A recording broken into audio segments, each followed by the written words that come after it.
Team, fam, friends, anybody who's listening who's in a relationship. I'm Bea. I'm a couples practitioner. If you know, you know. I am coming to you straight from the gym because I can't not say this right now because it's making me insane.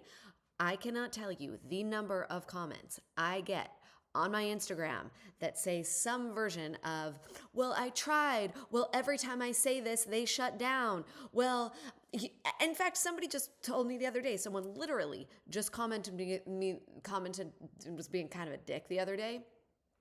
I posted a video about how to bring your needs in relationship, and they commented something like, "Oh, bring your needs in relationship. Well, how about this? I've been trying to bring my needs for this long, and try that." Like, anyway, it was kind of a piece of shit comment.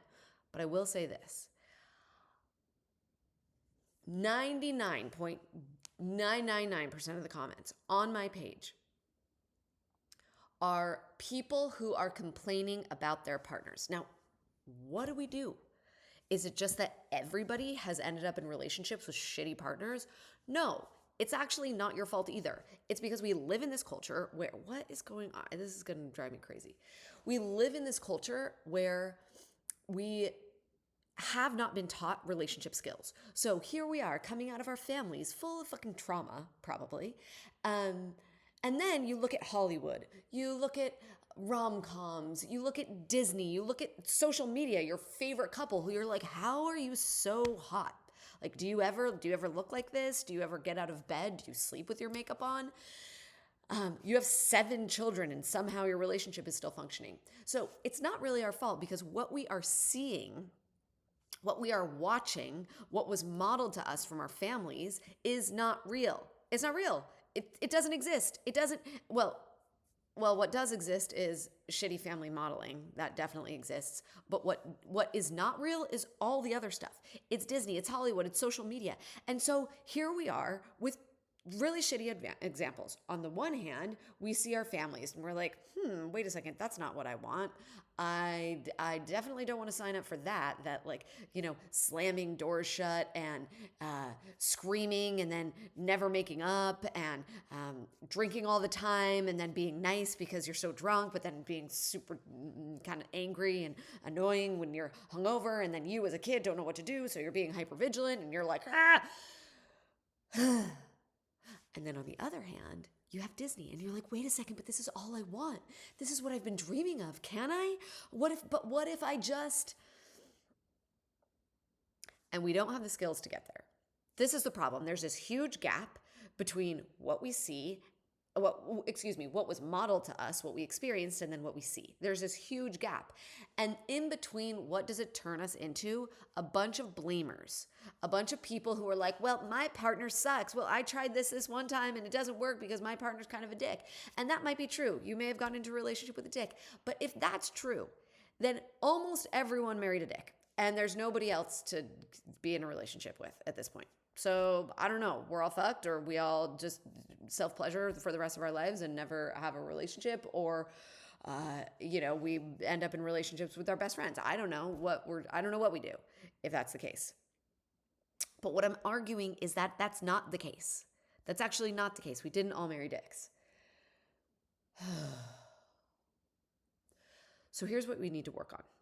This is the one thing we need to work on: how our communication lands.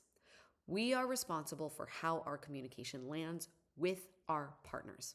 That doesn't mean there's not work to do for them. Of course there's work to do. But I'm talking to you, so I don't have them here. Maybe you two are sitting watching this together, in which case I'm talking to both of you. But we have to start considering that the way that we communicate with our partners is going to land in a different way if we communicate with shame, if we blame them, if we make them wrong. Honestly, with my wife, any hint of making her wrong, she completely shuts down. And I could use, by the way, all the I language. I could be like, the story I make up is, oh, my experience is. And the minute I say, my experience is that you did a bad job cleaning the bathroom or something, she's like, Wait, but I'm a good person and I tried really hard. And so what do you mean I'm doing a bad job? How does she hear that? No matter how hard I try, no matter what I do, I will fail. No matter how hard I try, no matter if I squeeged the squeegee spot in the bathroom, what are you going to notice? You're going to notice how I didn't squeege the squeegee spot on a toothbrush. So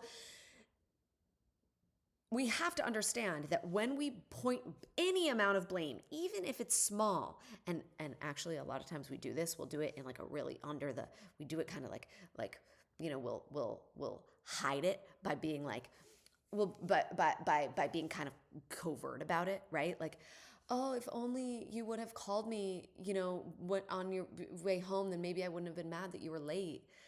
Like we do it in kind of covert ways. Some of us do it more subtly. Some of us do it really overt. We're screaming, yelling, whatever.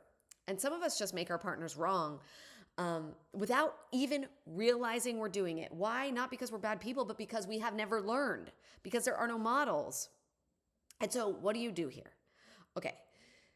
You start to own that you are dysregulated when you are dysregulated. For a lot of us, we don't even know. We're so disconnected from our bodies. We live from the neck up that we don't even know when we're dysregulated. Dysregulation doesn't necessarily mean you have a rapid heartbeat and you're sweating. And it might mean that you're tripping over your words.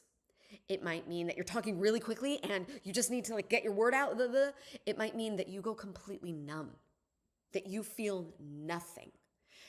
But you have to begin to understand what are the cues for you when you are dysregulated. How do you know that you're not in a place to bring something to your partner? For me, it was really subtle. Because I'm an emotional person, you may or may not be able to tell that. And so it started,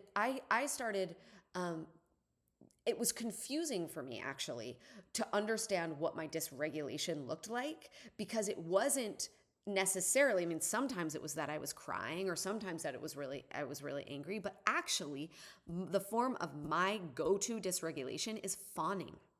It's appeasing.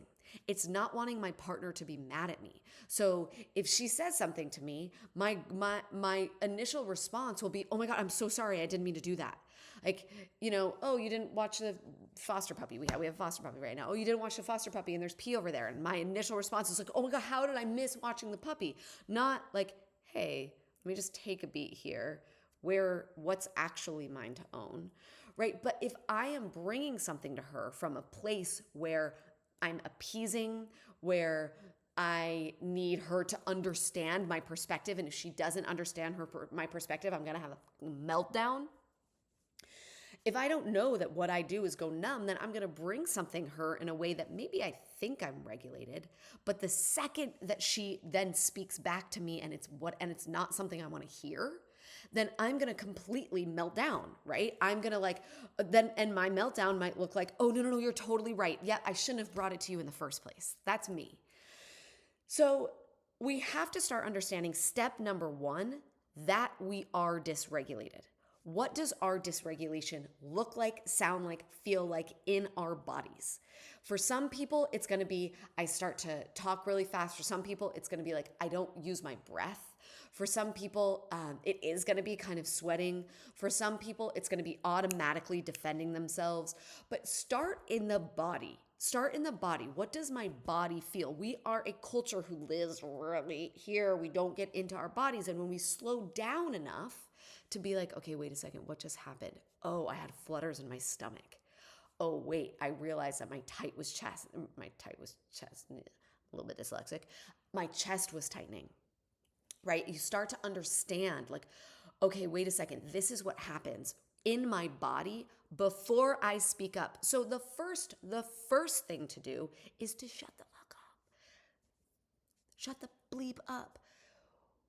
So that we can understand what happens to us when we're dysregulated. So we understand when we can bring something. I don't mean you have to be not dysregulated at all. I think that's honestly, I think it's a really hard thing. I think it's asking for a lot to not come with any amount of dysregulation. And sometimes you'll be able to do it and sometimes you won't. But if you can actually come with like hey, I'm mostly calm here, and then you co-regulate the rest, like the rest of the way is going to be you two co-regulating to fully calm your system. That's a really good starting place. So it might look like, okay, I can feel I'm pissed that the puppy peed on the floor and my wife didn't clean it up, right? This is a fake example that I'm using, although we do have a foster puppy right now. So I am, I'm pissed that she didn't clean up the pee, that I'm now cleaning it for her. And now, guess what it does? It reminds me of all the other times that she's, I've cooked dinner for her, and when I cook, I clean, and when she cooks, I clean. And I'm like, wait a second. Why are the dishes still dirty after I'm the one cooking when you cook, I clean? Now, all of a sudden, I'm thinking, wait a second, this is actually a pattern. Where else does this show up? And I'm making up all these stories about how I don't feel acknowledged or seen or understood, or like she prioritizes me, all because the puppy, pissed on the floor. Okay, so all of this is happening in the background before I bring anything to her, which is what we do. Our brains pattern recognize. So my first job is to be like, okay, wait a second. I'm clearly dysregulated because I am making her wrong, and I can feel in my body that there's a lot of heat starting to rise. Like I can feel that. I don't want to bring something to her until I can feel the heat start to dissipate a bit, and until I don't go to her needing my perspective to be right. This is step number 2. We know we haven't even brought anything yet. By the way, this is not something we have. This is before you have even, does it keep going black for you? It keeps going black for me because my computer's plugged in, but I don't know if you can see that. Anyway, before I have even started talking, right? Before I have brought anything to her, what am I doing? I am making sure that I understand what it means to dysregulate it, and I'm taking myself down. Maybe I've gone on a walk. Maybe I've meditated. Maybe I've phoned a friend. Maybe I've called my therapist, right? Whatever it is. Maybe I've done some breath work. Maybe I've exercised. But I can feel myself start to a little bit. How do I know I've started to a little bit? Well, how I know is I don't need to be right. I can actually go into this conversation and I can be curious and I can have a perspective. I can be hurt. I can say like, hey, it hurt my feelings when I saw the pee on the floor. I can do that. But what I'm not doing is going, and because now I've pattern recognized, right? And so now I'm pissed because I don't feel appreciated. What I'm not doing is going up to her and being like, how come you left the pee on the floor? Like that really pissed me off. I don't understand why you did that. Which, by the way, I've done stuff like that. So I'm definitely not perfect here. This is a work in progress for me too. Always, always, always a work in progress. No, what I'm doing is now I have been able to take ownership by down-regulating myself, right? Doing what I need to do to... Now I can come and I can be like, okay, I want to tell her I'm upset. I understand she has a perspective too. That's like step number 2, where you can understand you're now more down-regulated, is because you can even have that perspective. You can see that she probably has a perspective too. Doesn't mean she's right, but she probably has one too. Okay, now you're in the point where you're like, okay, cool. I understand. This makes more sense to me. That I'm going to come to her in a way that feels like I'm not a full-on psycho. Okay. So, now I'm coming to her and I'm saying, hey, there was pee on the floor. I'm naming what happened. Hey, there was pee on the floor. And now I'm starting to use soft language. In the Gottmans, they use soft startup. I actually learned this way back when in Landmark. Oh my God, which I did a million years ago. And I'm not saying I would recommend it, by the way. Anyway, story for another time, and we could talk about that later. But anyway, it's a self-development program for people who haven't heard of it. So it's a Gottman thing, but the whole idea is you don't come in hot. You don't come in saying they're a dick. You come in being like, hey, here's what happened. The dog peed on the floor. The story I make up about it, or my experience, right? You're lightening it. You're bringing it into the I. Step 3, I. You're bringing it into the I. The story I make up about it. Right? My experience. All of a sudden, you know what they can do? because it's not about them. They can be like, great, you're crazy. This is your experience. And they don't have to be defensive, which, by the way, means your needs are probably going to get met. Whoa, okay. So when you start speaking from the I, the story I make up is that you weren't paying attention to the dog, and it's, and it felt like all these times I could remember before, and I can feel myself literally making up all these stories about all these other times, and I don't want to kitchen sink you. What does the kitchen sink mean? It means you throw all the things in, all the times you did this, all the times you did that, right? All the ways it reminds me of this. No, we're not kitchen sinking. We bring one thing at a time. The story I make up is that you weren't paying attention, and it felt like you didn't care, or that you weren't thinking about what a busy day I had. The story I make up is. So now that's all the story that I'm just making up in my head. And then you end with a request. A lot of times we just bring our partner a complaint and we don't know what the request is. So for something like this, here's what I would love. If you're on dog duty, if you're on puppy duty, if you could please just make sure you're watching the dog at all times. You don't want this puppy out of your sight. It would make me feel really cared for if you did that. And then she can be like, yeah, okay, I can do that. She can give me what I want because, by the way, I've now made a request. Instead of just dumping on her, bringing her a complaint, and then not giving her some possible solution.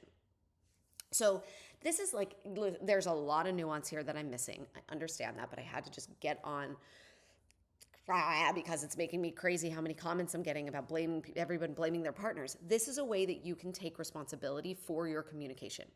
We all have to take responsibility for our communication, every single one of us. This isn't just your job, this is your partner's job too. But again, since I'm talking to you, I need you to be the one to start coming up to the bat first. And guess what? You build stronger muscles that way. That's what all we're doing is going to the relationship gym. That's it. And we all have to do it if we want to have healthy, long-term, secure, functioning relationships. We all have to go to the relationship gym. So good, you're getting stronger if you're here. Okay, great. You can find more on my Instagram at Bea Voce, on my website at Bea Voce. I'm going to launch a group pretty soon so that we can learn all together. So you can learn more about that on my website too at BeaVoce.com. Psyched you're here. Leave a comment. I want to hear how this communication is going for you. And thanks for watching.